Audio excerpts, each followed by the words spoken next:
Ángel Martín. Ángel, buenas noches. Hola, buenas noches. Ángel es director del Observatorio de Coyuntura Económica del Instituto Juan de Mariana, muy prestigioso, tiene su página web, ¿no? En el instituto, pues él está aquí pues en Zaragoza, preparando su doctorado en la Universidad de Zaragoza, es colaborador en economía, en economía de Libertad Digital, y es contertulio de la Radio Libertad y la cadena SER de Aragón. Estuvo también hace poco en la radio seguramente hablando de estos temas, lo mismo que doña Pilar Alcosa, pero en la competencia.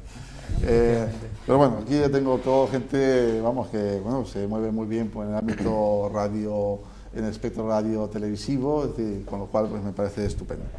Bueno, también tengo como contertulio habitual y que hace unos días que no venía, hace unas semanas que no venía, a don José Antonio Bisús. José Antonio Bisús es también licenciado en Derecho, es director de bueno, pues un famoso bufete de abogados aquí en Zaragoza, ¿no? Y Les Abogados, y también pues el director de la revista Ley Actual, que por cierto ha salido la revista Ley Actual ya esta semana con el periódico Expansión. Lleva muchas novedades la revista, hay un apartado para emprendedores que bueno, pues que va a dirigir Ángela Medrano, que es la directora de comunicación de Tuxa, y que vamos a presentar pues a los mejores emprendedores aragoneses de forma de intentar colaborar y apoyarlos en la medida de nuestras posibilidades.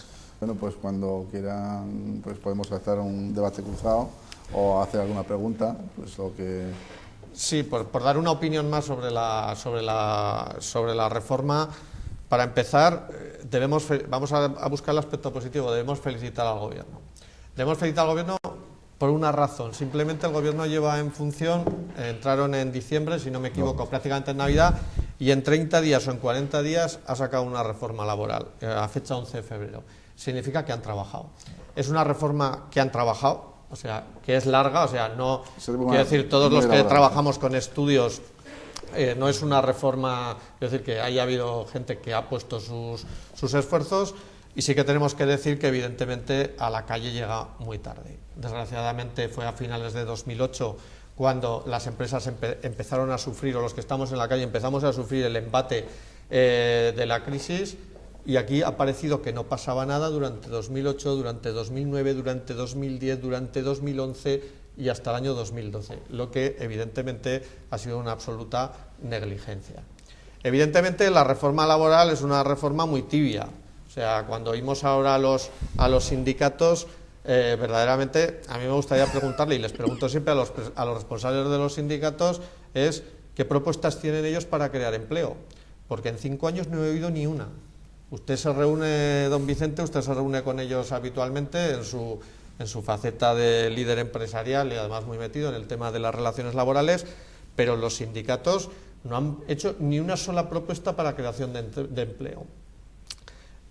¿Qué es lo que sucede? Que bueno, pues sacan una reforma que es suavecita, porque como decíamos, hablan de los 33 días, que 33 días era lo que se pactaba en un despido cuando te llamas de abogado a abogado, oye, 33, no hace falta hablar mucho, el despido da 33 días, pues bueno, pues 33 días es lo que han reflejado, o sea, tampoco bueno, hay indemnizaciones de 20 días en el caso del traslado y cosas de la vida. Entonces, el problema es que nos encontramos con una situación dificilísima en la calle, porque claro, el país está hundido, quiero decir, el comercio está hundido, pero está hundido porque claro, las medidas que se han tomado durante años han sido unas auténticas barbaridades. Cuando se hablaba de las grandes superficies con una alegría aquí desmesurada, nos hemos cargado todo el comercio de arriba abajo.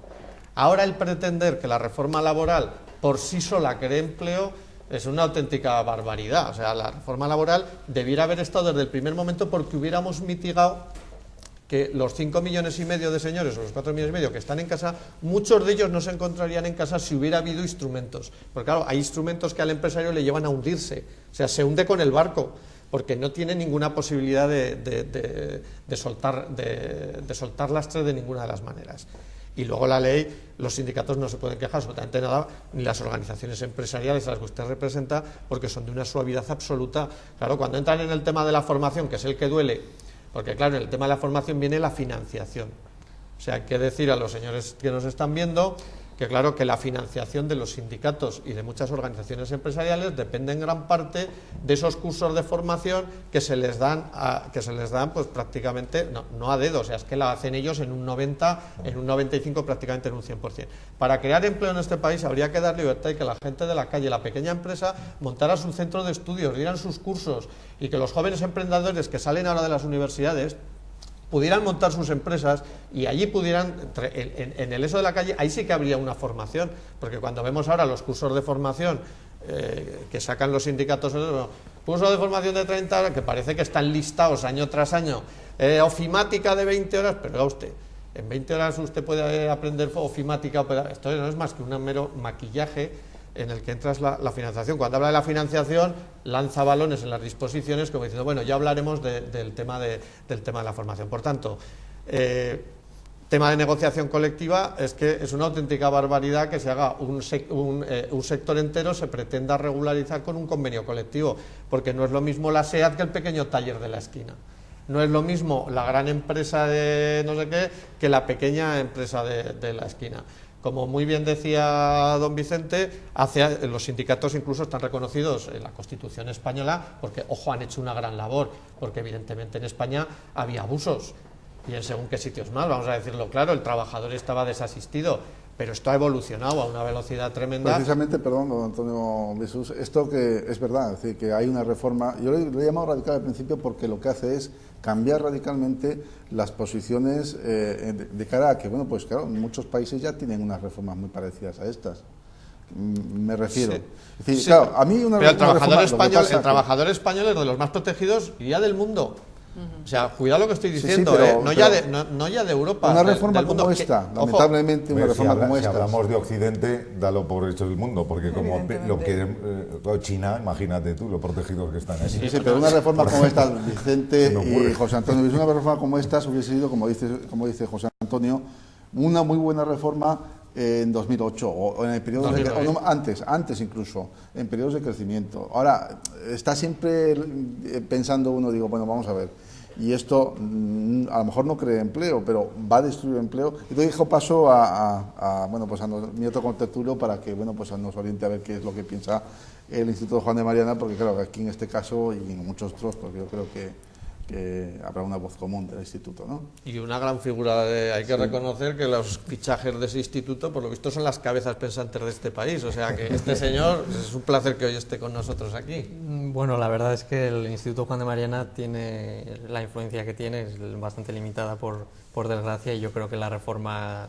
que ha aprobado el Partido Popular no es en absoluto la reforma que pediría el Instituto Juan de Mariana o que pediría otros economistas, como por ejemplo la Fundación de Estudios de Economía Aplicada, los que se llaman FEDEA,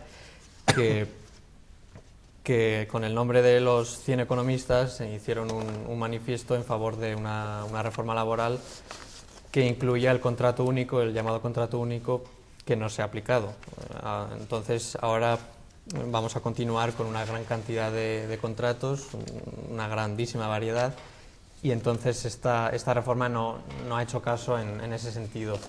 Y sí que ha ido un poco en la dirección de lo que se pide desde buena parte de los economistas, en el sentido de ir hacia una mayor flexibilidad interna, que es lo que comentábamos. En relación a las indemnizaciones por despido, bueno, los sindicatos también se echan las manos a la cabeza y algunos hablan incluso de que vamos ahora los trabajadores a estar equiparados a los chinos, a los trabajadores chinos, que es una barbaridad, porque realmente si comparamos las indemnizaciones con otros países de nuestro entorno, todavía, incluso tomándolas de 20 días por año trabajado, todavía siguen siendo más altas que, por ejemplo, las de Alemania, que son 15 días por año trabajado, si no me falla la memoria, o que otros países de nuestro entorno. Entonces, yo creo que en la línea de lo que comentaba José Antonio, es una reforma tibia, que tiene sus partes buenas, y también yo creo que tiene sus partes muy discutibles, como por ejemplo en el tema de las bonificaciones. Yo creo que es una cuestión discutible porque claro, tú estás bonificando crear empleo para un cierto segmento de edad, por ejemplo de 16 a 30 años, y luego de 45 para arriba, pero ¿qué pasa con los de 30 a 45 años, por ejemplo? Que son las personas que tienen más cargas familiares normalmente, que son los que tienen más cargas hipotecarias. Claro, lo que pasa es que ahí no incide a lo mejor el problema. El paro juvenil, estamos hablando hasta los 30 años, pues estamos hablando Es que no del 50%. No salen los porcentajes en las grandes cifras y nos dice el 50% de paro juvenil. Claro.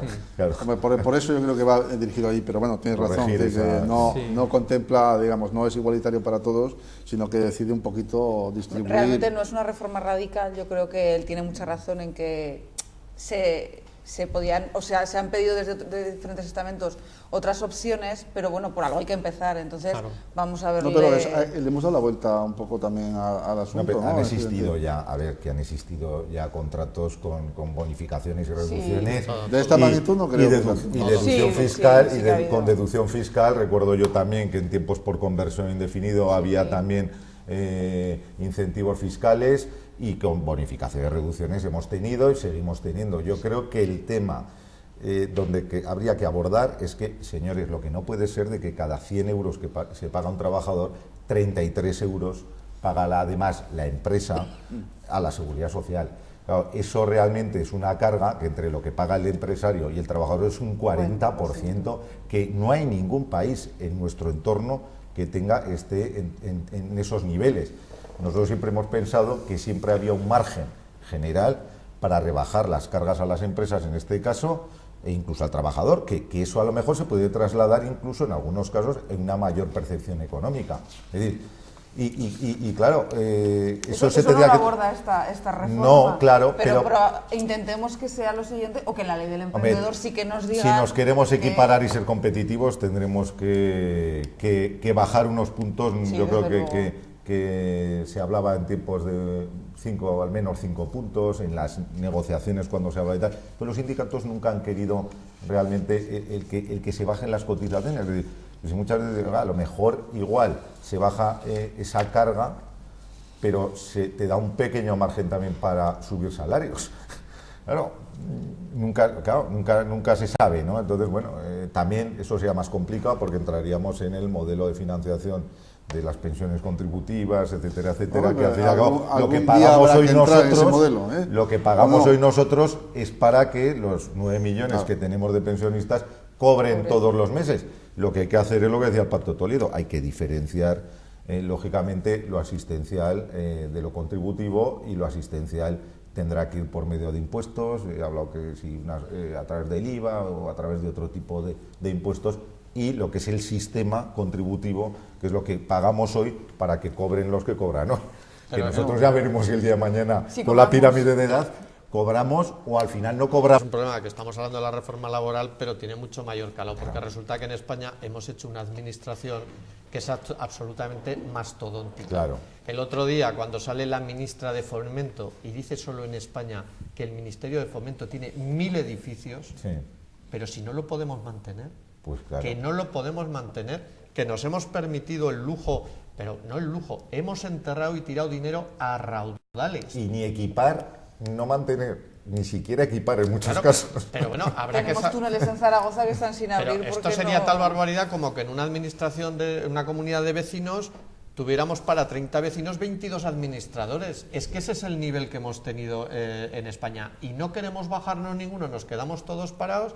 Pero ahora, cuando los que estamos en la calle y los que tienen que crear empleo, los que llevamos nóminas a las espaldas a final de mes, a mí me gustaría saber de dónde va a salir el empleo. Porque claro, aquí la única medida que es significativa es, por ejemplo, que a lo mejor es excesiva, es el tema de la duración de prueba de 1 año para el Ya, trabajador, que eso significa que simplemente te doy un trabajo y tengo 12 meses para echarte cuando me dé la gana. Dicho en castellano. Bueno, tampoco hay que dramatizarlo, porque en el fondo, si quieres la bonificación, lo tienes que mantener el trabajador durante Sí. 3 años.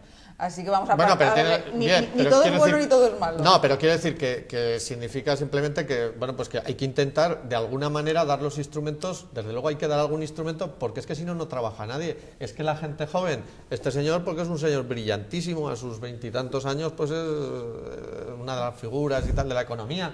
Pero es que el resto de sus compañeros, ¿dónde los vamos a meter? Y no digo ya el que no tenga cualificación profesional, porque ¿dónde vamos a meter paletilleros o dónde vamos a meter? Es que no ha tenido sentido. El problema de los últimos años es que ahora ya simplemente hay que hablar de futuro, pero es que no ha tenido sentido personas sin cualificar en la construcción ganando 3.000 euros. Por eso es muy importante, José Antonio, la formación y medidas que, lógicamente, se puedan, digamos, reubicar a esos trabajadores que vienen en unos sectores totalmente... Pues eso ya pasó en la reconversión Vicente, industrial, donde hubo gente que salía de la reconversión de la línea blanca y tal, y acabó poniéndose un bar o poniéndose... Se tuvo que hacer emprendedor, claro. y hay muchos casos de ello, y además creó empleo. Es decir, eso, por ejemplo, lo que dices tú, el contrato indefinido con un año de periodo de prueba. Hombre, yo creo que el contrato más exitoso que ha habido era aquel del Real Decreto 1989/84, que era el temporal para fomento del empleo, que duraba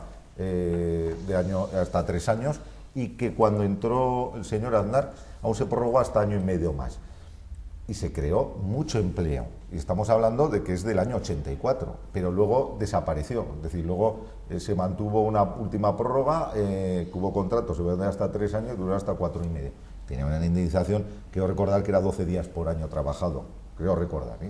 Te habías comentado. Es decir, no se ha optado, por ejemplo, por una vía de decir, un contrato indefinido, pues muy bien, pero claro, cuando comentabas el tema de el contrato único, yo creo que la situación de los sectores y la situación de las empresas es tan diferente que el que siempre dice, es que existen muchas modalidades de contratos, yo eso nunca lo he visto mal, si se aplican bien y con la causa en la cual se basa la contratación, yo creo que siempre es un margen mucho mayor que ir a un único modelo de contrato que es sota, caballo y rey.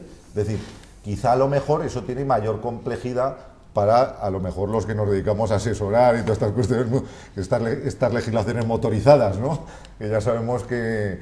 Pero bueno, pero eso siempre ha dado un margen, no sé. Pero yo, Vicente, les voy a hacer una pregunta. Vamos a ver, esta norma, porque al final las normas, que nunca he sabido quién las hace, porque verdaderamente muy pocas de ellas tienen sentido común, porque cada día son más complejas, más complicadas, cuando evidentemente la sencillez nos lleva a la eficacia. Y yo la pregunta que les hago a ustedes, ¿esta reforma va a crear empleo? Porque evidentemente el país... Por sí misma no. Si no se genera y viene y fluye el crédito... Lo has comentado y creo que en este caso todos estamos de acuerdo en que esa medida, o sea, esta decreto ley, por sí solo no va a crear empleo. Que hace falta complementar, por ejemplo, con la reforma financiera. Una reforma financiera que a lo mejor pero en ha sido muy escasa, muy escasita. O sea, tiene carencias y la verdad que es que no hemos visto que acompañe, por ejemplo, con la profundidad que está esta ley, está preparada esta ley. Pero no es la única, quiero decir que hay otras leyes que sí que son necesarias y entre otras cosas, por ejemplo, estamos hablando de la reforma educativa. Sí, pero... A margen también de la reforma de la justicia. Pero eso es pero es que todo es complementario, todo es complementario. Quiere decir que mientras nosotros no veamos, claro, no podemos valorar quizá a lo mejor en su globalidad lo que está ocurriendo. La reforma de educación, yo creo que, bueno, pues hay algunas cosas que se han ido diciendo, pero enseguida también pues hay una oposición tremenda sobre eso. Y sabemos que es necesario un cambio en la formación de los trabajadores. Acerca de la pregunta de si la reforma laboral creará empleo o no, porque es una pregunta que encierra bastante complejidad, aunque parezca es muy sencilla, ¿eh? Parece sencilla. Es muy sencilla, ¿eh? ¿Esto va a crear empleo o no va a crear empleo? Claro, pero es que tenemos que tener en cuenta que la reforma laboral actúa o interviene en un contexto donde pasan muchísimas cosas al mismo tiempo. Hay muchas variables. Hay muchas variables económicas, entonces una variable por sí sola, ¿qué es lo que puede pasar? Entonces es posible que en los próximos meses se destruya una gran cantidad de empleo, pero lo que hay que preguntarse es, ¿esa destrucción de empleo hubiera sido menor o mayor que con la reforma? Porque claro, sin la reforma la destrucción de empleo podría haber sido mayor o menor, eso lo podemos discutir, pero que hay que tener en cuenta el contrafactual que llamamos los economistas, es decir, qué hubiera pasado si no se hubiera hecho lo que se ha hecho finalmente.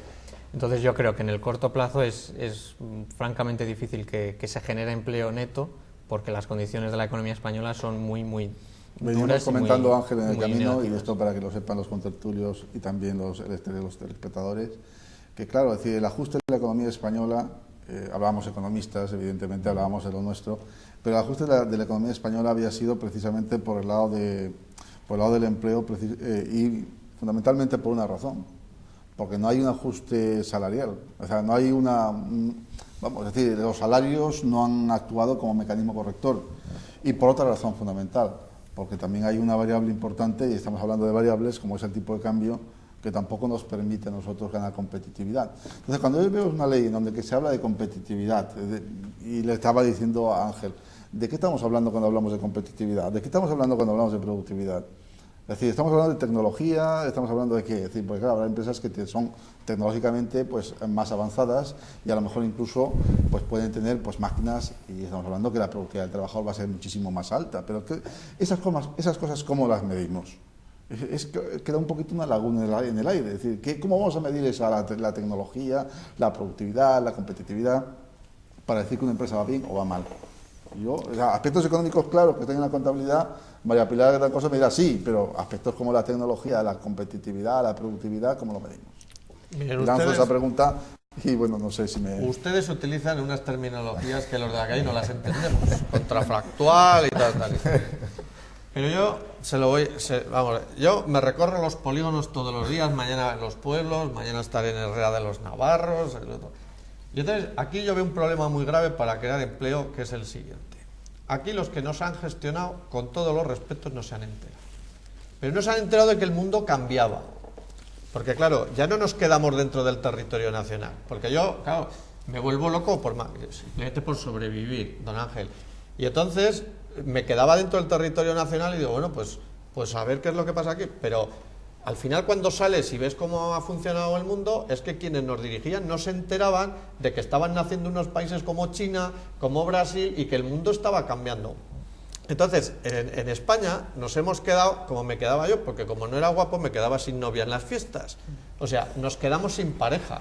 O sea, en España en estos momentos no sabemos ni en qué terreno tenemos que invertir, ni en qué terreno tenemos que apostar, porque estamos absolutamente despistados. O sea, ya puedes hablar con el empresario de la rama que hablas, que no sabe por dónde tirar. Y esos son los que al final tirarán del tren y son los que nos tienen que sacar. Y a mí el problema, don Ángel, es ¿dónde van a trabajar ustedes, los jóvenes? Porque no lo veo. O sea, no lo veo ni poniéndome en los polígonos, en los pueblos y todo, que no lo veo, ni lo veo poniéndome en el exterior, porque veo que nos hemos quedado retrasadísimos en los últimos años, porque no hemos sabido ver, y nuestros dirigentes no han sabido ver, que había otros señores que estaban, y no han sabido tomar las medidas, y ahí ha pasado que ha desaparecido toda la industria textil, don Vicente. Hombre, date una vuelta por Igualada, por ejemplo, que era eso parece decir, y otras zonas. El tema está que está mal está conmigo hecho. en que no han sabido ver, Claro, sabido ver el cambio que se estaba porque produciendo. aquí, en vez de favorecer el que se pudiera haber seguido con una economía productiva, que se ha deslocalizado. La industria se ha deslocalizado totalmente, nos hemos quedado, es decir, se tiró con el tema de la construcción y claro, ya nos quedaba, la agricultura tiene como una sociedad ya avanzada, pues un pequeño porcentaje de lo que es en el peso en el conjunto de nuestra economía. Y sobre todo es un país de servicios. Pero claro, el país de servicios, tienes el turismo, que sigue siendo, mientras tengamos sol y tengamos vivo, por lo menos 3 veces al año, pero claro, lo que no pueden hacer los españoles o la gente joven es decir, me voy fuera a trabajar y me iré de vacaciones a España. Ni en el turismo. Porque igual hay que cerrar durante 9 meses el país y abrirlo solo para los 3 meses del verano. Vicente, estamos compitiendo en desventaja. Pero ese tema, es decir, los factores de deslocalización, la desinversión que se ha producido por parte de muchas empresas españolas, de capital español, que se han ido a los países emergentes, ¿por qué ha sido debido? Por la globalización, sencillamente. No, pero por es eso. que lo de la globalización... Pero no, déjame que lo acabe.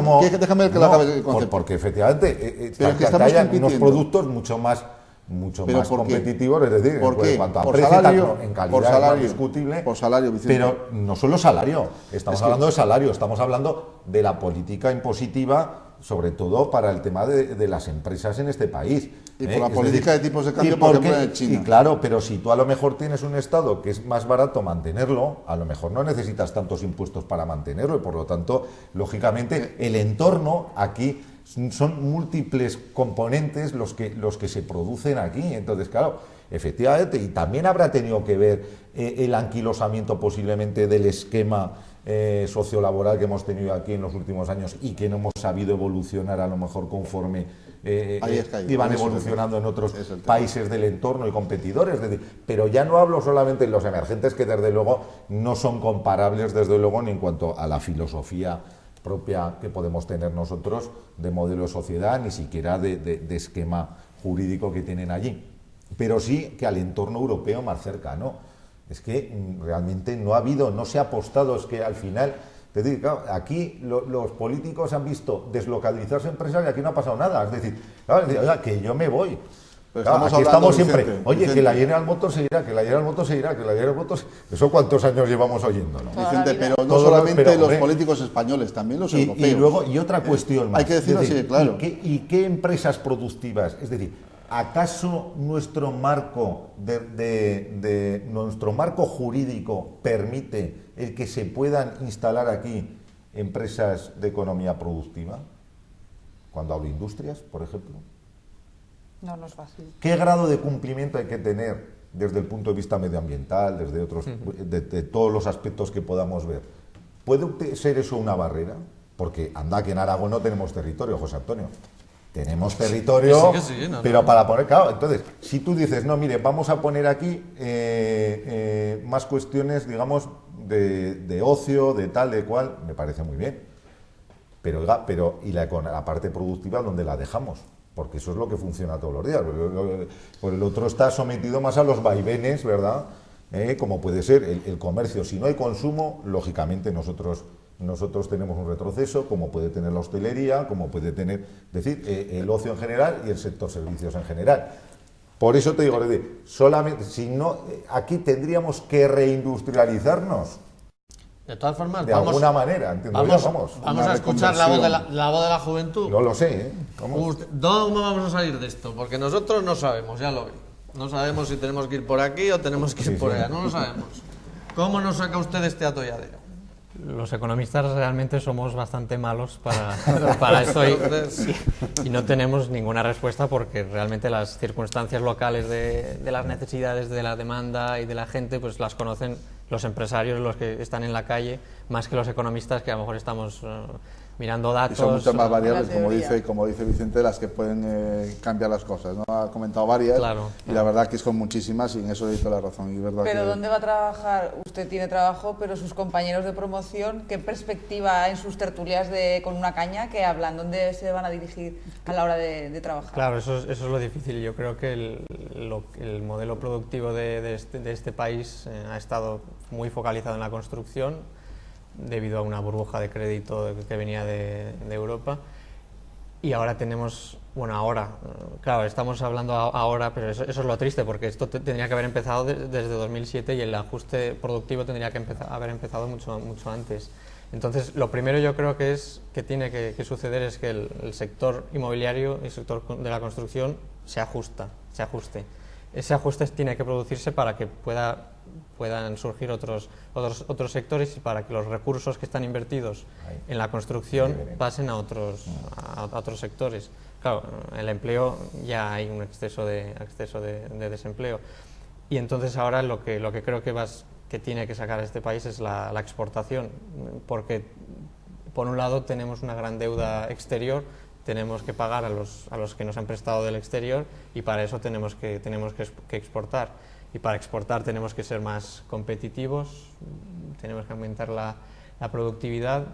Para eso una forma podría ser rebajar costes laborales, y los costes laborales no solo están los salarios, están también las cotizaciones sociales, como decía nuestro invitado. Entonces ahí puede haber un margen para generar un poquito de competitividad. Lo que pasa es que habría que cambiar incluso el propio sistema de reparto y pasar a lo mejor a un sistema de capitalización. No sé qué piensa esto, pero claro, yo le voy a dar una noticia, porque estas cosas que estamos comentando aquí del sistema de capitalización ya ocurrió en otros países. Que iremos caminando. Y al final, tarde o temprano, vamos a caer ahí. Sí, y es que los países que han caído allí ahora están prosperando. Lamentablemente, esto es así, es la realidad. Y si no tenemos, o no vamos a tener una pensión, porque esperemos que tengamos nosotros todavía, con Vicente. Hombre, por nuestra edad yo creo que aunque sea mínima, pero alguna llegaremos. Pero es luego... sobre todo la juventud. A mí lo que es verdad que la juventud es la que más va a sufrir estas consecuencias. Quiere decir que hay que cambiar el modelo en todo sentido. Es decir, tenemos que adaptarnos a la situación real de lo que hay fuera. ¿Le puedo dar una mala Porque noticia? estos, no, todavía no lees la mala noticia, que al final le damos la mala noticia. A don Ángel. Porque esto de la recapitalización ha conseguido también recursos extraordinarios para estos países, que no tenían el ahorro suficiente, ahorro que nosotros tampoco tenemos, y que tenemos que recurrir al exterior, y por eso hemos tenido este problema de endeudamiento. Sí, claro. Quiero decir que eso es importante también. Sí, pero en cuanto bajemos a la mitad la prima de riesgo, estemos un tiempo, el Estado, que es una auténtica máquina, la financiación rápidamente. Claro, yo lo que digo, como yo soy la parte civil, digo, hombre, esto me parece muy bien que salga nuestro ministro de Hacienda, que al fin y al cabo se preocupa por los ingresos y los gastos del Estado, y solucionemos el problema de la deuda y el problema del déficit. Me parece muy bien. Pero, oiga, si solo se va a solucionar aquello, los demás nos quedamos de brazos cruzados hasta que se solucione, porque claro, entonces, la clave en estos momentos es decir, que ya va bien que esas cuestiones, la reducción del déficit, que se financie el Estado pues mucho mejor, en fin, todas estas cuestiones, pero es que son urgentísimo de que la economía real, que es la que vivimos los 47 millones de españoles todos los días, o sea, no podemos estar esperando que Leviatán se salve, mientras nos quedamos aquí los españolitos pues mirando a la luna de Valencia.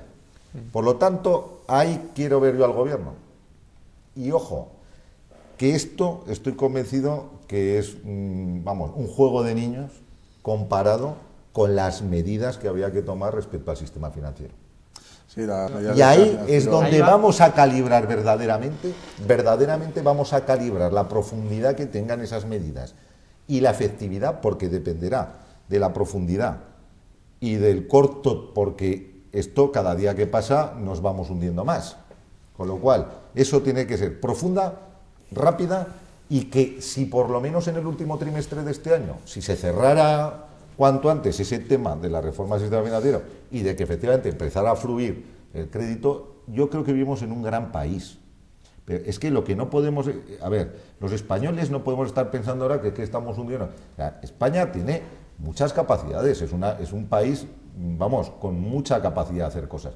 Ahora, si no tenemos las herramientas, y en el mundo económico, en el mundo de la empresa, o aquí acabaremos que solo podrá tener una empresa el que se financie con sus propios recursos, porque si no hay financiación ajena, que es lo normal, o un porcentaje de financiación ajena, tiene casi todas las empresas de nuestro país, pues si no se produce eso, pues no podremos poner el toro en suerte, porque ahora sí que tenemos una herramienta. Es decir, esto contribuye, pero ahora hay que poner el toro en suerte y cuanto antes por parte del gobierno, sí, porque mañana es tarde. Los créditos son muy caros actualmente. Está, por ejemplo, un crédito. De hecho, están haciendo provisiones los bancos. De hecho, ya están empezando a lanzar las viviendas que tenían en el stock. Pero lo cierto es que hay crédito, pero muy caro. Es decir, claro, tienen problemas de financiación, por lo tanto, cuando uno va al Banco Central Europeo al 1 y compran deuda soberana y se la llevan al 4. Por favor, están haciendo un negocio redondo. A ver, esto hay que explicarlo claramente. Este es el triángulo de Banco Central Europeo, las entidades financieras que van al Banco Central Europeo al 1 y yo te compro la deuda soberana a ti, pero en vez de comprártela pues al 5, al 4, al 3, no sé qué, con eso colocas lo que tienes que sacar en la previsión que tiene el Tesoro Público de las subastas. Entonces, por una parte al Estado le va bien, a los bancos le va bien, pues diría yo, pues para eso que se vaya directamente el Estado español al Banco Central Europeo al 1, que es que encima nos va a salir más barato. Y los bancos que se dediquen a la economía y que les obliguen por ley, les tienen que obligar por ley, que un porcentaje de su volumen de operaciones tiene que destinarlo al crédito y a la financiación.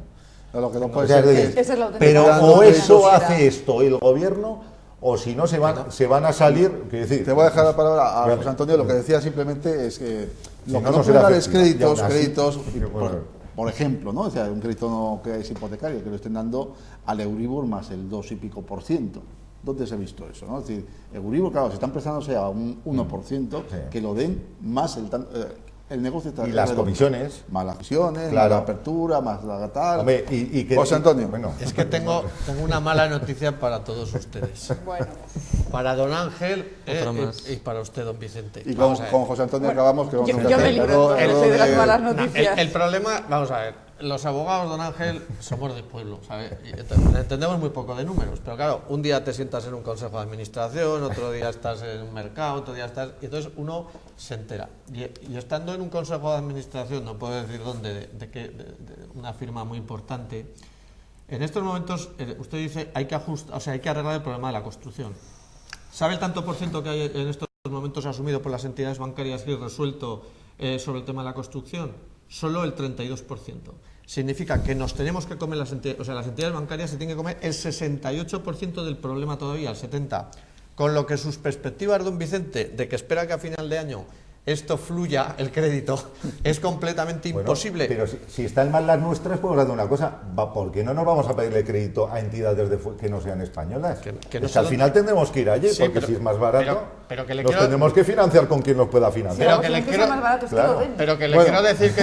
Tengo que decir que queda ya, 70. que ya se acaba el programa. está cortando el Hemos llegado al final del programa y ya sabemos que al final del programa tenemos un minuto para cada uno de nosotros para hacer un resumen, solamente un minuto porque el tiempo nos cortarán si no.